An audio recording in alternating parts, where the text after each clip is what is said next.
প্রায় 800 ফিট উচ্চতা থেকে ভেঙে পড়লো একটি প্লেন।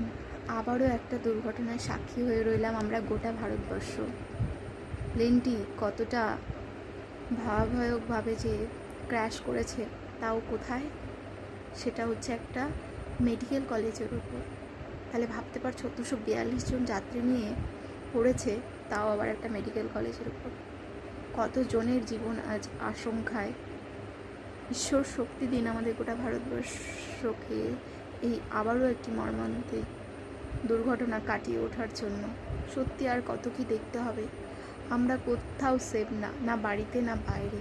আমাদের জীবনের সঙ্গে যে কখন কি দুর্ঘটনা হয়ে যাবে আমরা কেউ বলতে পারবো না।